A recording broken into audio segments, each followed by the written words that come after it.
पाकिस्तान की नुमाइंदगी करते हुए अपने दुश्मन को कुछ पैगाम देने हैं, तो उसके बाद जो तकरीर हुई, मैं समझता हूं कि उस पे पूरे इंडिया में बड़ी तारीफ होगी। और कल ये पाकिस्तानी जरीदों या टीवी में तो नहीं, लेकिन इंडिया के अखबारों और टीवी में बहुत ज्यादा चलेगी ये तकरीर। एक मिनट कादिर पटेल साहब, एक मिनट। ये तारिक फजल चौधरी साहब, JU आए, मौलाना फजल रहमान साहब जहाँ बाइकआउट कर गए हैं, और भी लोग हैं, आप देखें प्लीज, उनसे बात करें। कादिर पटेल साहब। तो सर ये कल मौजू बनी रहेंगी इंडिया में, उनके अखबारात में, उनके टीवी चैनल पर, क्योंकि इसमें आपने सारी पाकिस्तान की जो है ना वो राज बताए हैं, पाकिस्तान की सारी कमजोरियां आपने गिनवाई, और आपने ये भी कहा कि पैसे नहीं है आपके पास जंग लड़ने के लिए। आपने ये भी कहा कि पाकिस्तान के अंदरूनी हालात भी ठीक नहीं है जंग लड़ने के लिए। आप इसमें यह भी कहते रहे कि किस किस मकाम पर आप वनरेबल पोजीशन में हैं कि इंडिया आओ हमें यहां अटैक करो। अब आखिर में अगर आप बात कहें कि जी हम इसको छोड़ेंगे नहीं मोदी को, ये सब कुछ कहने के बाद कि जी बलूचिस्तान में ये है, KP में ये है, पैसे नहीं है, हमें एश्योरेंस दी जाए, सबमरीन ये है, जहाज ये है, पानी ये है, खुदा के वास्ते कभी तो कोई अकल से काम ले।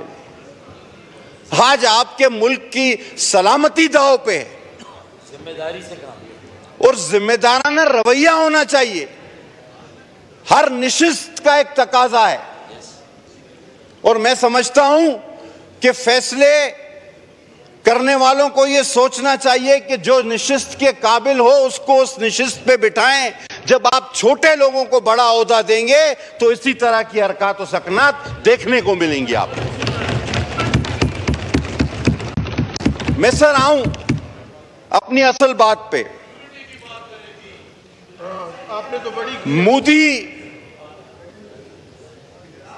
एक दोबारा मिसकैलकुलेट कर गया हमें, वो माजी में भी करता रहा है।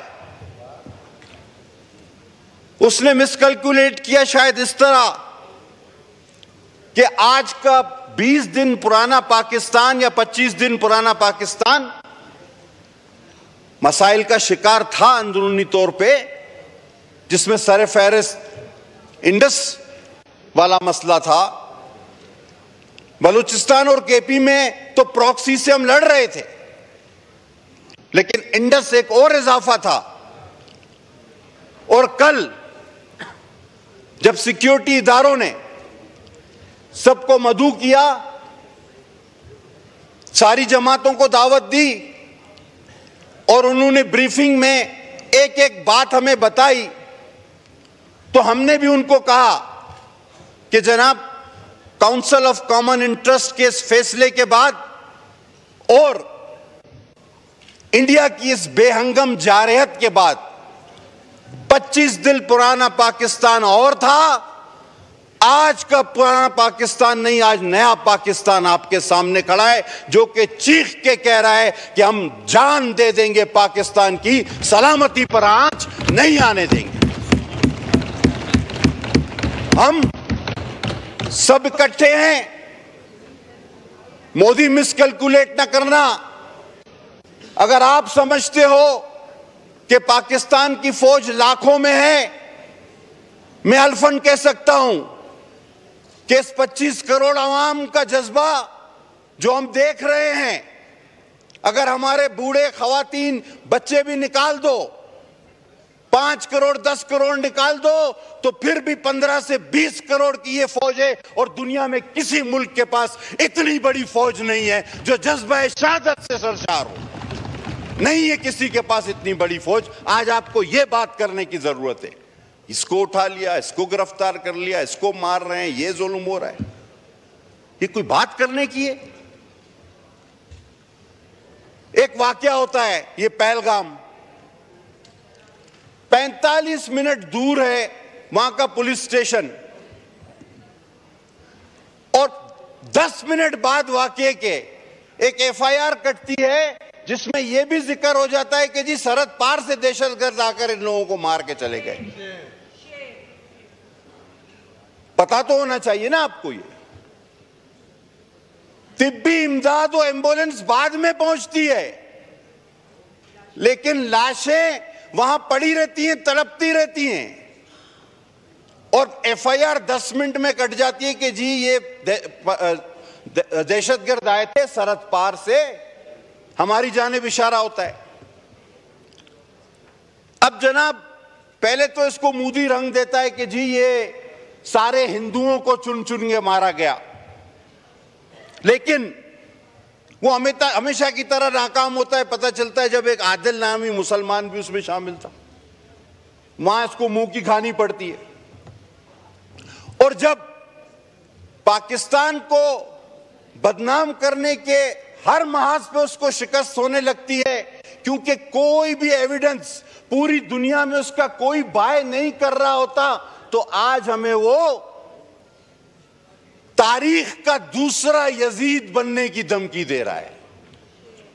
एक तो वो यजीद था जिसने मौला हुसैन का पानी बंद किया, आज तारीख और दुनिया का दूसरा यजीद मोदी बनना चाह रहा है। जनाब अली, हम जंग नहीं चाहते, हम पुरअमन हैं, लेकिन मैं दिल से कह रहा हूं कि प्रॉक्सी से लड़ते लड़ते कोई टीटीपी नहीं, इंडिया है, कोई बीएलए नहीं, इंडिया है, कोई एमक्यूएम लंदन नहीं थी, इंडिया था। आज अगर पाकिस्तान ने 70,000 अफराद खोए हैं तो ये इंडियन प्रॉक्सीज की वजह से खोए हैं, हमें क्लियर कट ये बोलना पड़ेगा। 90,000 हो या लाख, लेकिन जो भी हमने खोए हैं वो इंडियन प्रॉक्सीज की वजह से हमने खोए हैं। और प्रॉक्सीज से लड़ना सांप की दुम से लड़ना होता है। हमारा हर फौजी जवान आज बिल्कुल तैयार है कि दुम से लड़ते लड़ते अल्हम्दुलिल्लाह अब सांप का सर हमारे सामने है, और ये मौका अब हम नहीं जाने देंगे, क्योंकि सांप का सर कुचलना ही हमारा मकसद था और उसी के लिए हम यहां पर मौजूद हैं। आप क्यों भूल जाते हैं कि हमारे विजनरी शोधा, हमारे लीडरों ने इस बात को पहले ही समझ लिया था कि तादाद में वो बड़े हो सकते हैं, रकबे में वो बड़े हो सकते हैं। इसीलिए मेरे शहीद कायद ने न्यूक्लियर पावर आपको बनाया था कि किसी वहम में न रहना, किसी वहम में न रहना। और याद रखो कि कुछ चीजों पर हम बड़े सेंसिटिव हैं, और उनमें से एक इंडस रिवर है। ऐसा ना हो कि ये ट्रिगर दबाने में हमें कोई 1 मिनट या 1 सेकंड भी नहीं सोचना पड़ेगा। ये न्यूक्लियर बॉम्ब हमने शब बारात या शादी में चरागाह के लिए नहीं बनाए। हम क्लियर कट बताना चाहते हैं, फिर कहते हैं हम जंग नहीं चाहते, लेकिन अगर जंग तुम शुरू करोगे तो खत्म हम करेंगे और अपनी ही शराइत पर खत्म करेंगे। फिर दोबारा इसमें हम पॉइंट ऑफ नो रिटर्न पर चले जाएंगे। और वैसे ही जो हम जब से कश्मीर का मसला और फिर फलस्तीन में बच्चों पर, औरतों पर होते हुए जुल्म जो हम देख रहे हैं, तो जनाब हमारा माशरा, पाकिस्तान का हर फर्द, उसके दिल में गमो गुस्सा है। और मोदी क्यों चाहता है कि ये सारा गमो गुस्सा इंडिया के शहरियों पर निकले, इंडिया की फौज पर निकले? वो तो इस गुस्से को सीधी सीधी दावत दे रहा है। और मैं सुनेंगे वो लोग भी, मैं हर इंडियन शहरी को बताना चाहता हूं, वो जिसको नागरिक कहते हैं, कि तुम्हारा ये पागल वजीर आजम जो हर बार अपने सियासी मकसद के लिए कभी पुलवामा कराता है तो कभी पहलगाम कराता है, ये तुम्हें मरवाएगा, बेकार में तुम्हें मरवाएगा, सिर्फ और सिर्फ अपनी सियासी बका की खातिर। जनाब ये बुचर ऑफ गुजरात, जिसको मेरे चेयरमैन और वजीर खारजा ने सरेआम कहा कि मुशर्रफ गुजरात, तो ये कौन सी हुकूमत थी? कभी हुकूमत में रहते हुए भी किसी ने किसी पे हेड मनी लगाई? मेरे चेयरमैन बिलावल भुट्टो पे इस बीजेपी ने हुकूमत में रहते हुए हेड मनी लगवाए। तुम लगाओ, 100 बार हेड मनी लगवाओ, लेकिन देखो तो सही वो कौन है। अरे वो नाना शहीद का नवासा, वो शहीद मां का बेटा है, वो तुम्हारी हेड मनी से डरने वाला नहीं। वो तुम्हें कल भी मुशर्रफ गुजरात कहता था, वो तुम्हें आज भी मुशर्रफ गुजरात कहे और वो कहता रहेगा। जनाब वाली, हर टीवी टॉक शो में, यहां तकरीरों में हम एक दूसरे पर तनकीद करते हैं। आज उम्मीद थी कि नहीं, ना करनी चाहिए थी और ना होती, लेकिन अफसोस के हुई।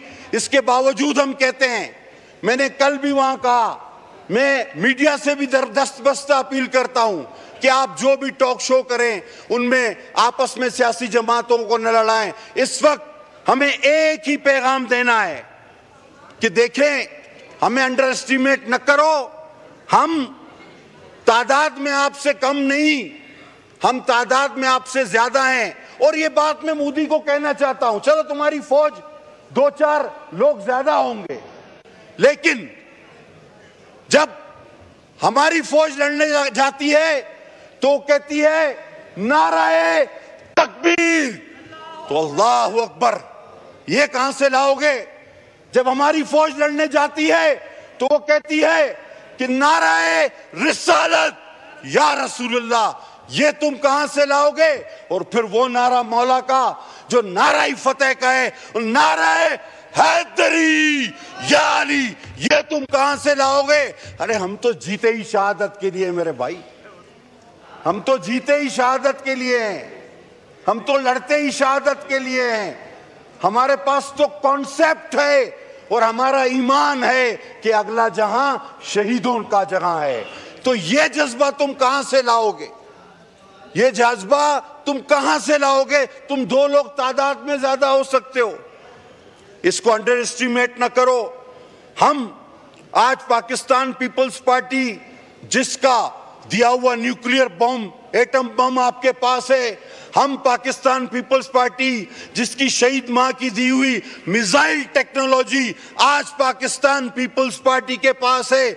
पाकिस्तान पीपल्स पार्टी जिसका प्रेसिडेंट पाकिस्तान को मुत्तहद रखने के लिए हर गम सहता है। पाकिस्तान पीपल्स पार्टी का वजीर खारजा उसको ललकार के मुशर्रफ गुजरात कहता है। हम वाज़ेह ऐलान करना चाहते हैं कि किसी मुहिम जुई में मत जाना।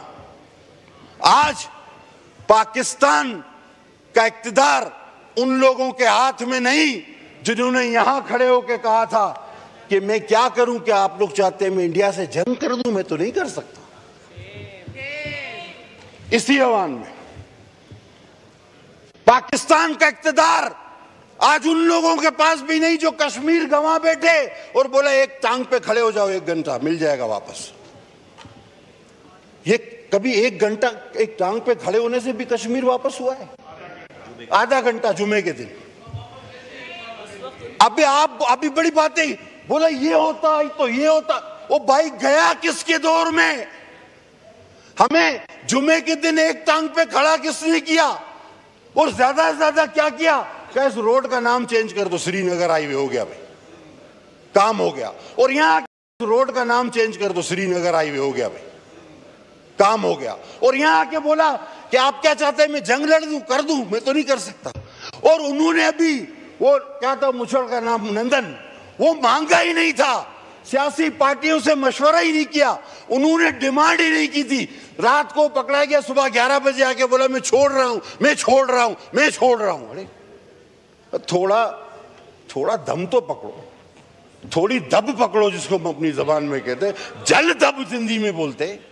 थोड़ा उनको मांगने तो दो, थोड़ा जोर तो आने दो। पहले ही बोल दिया मैं छोड़ रहा हूं, मैं छोड़ रहा हूं।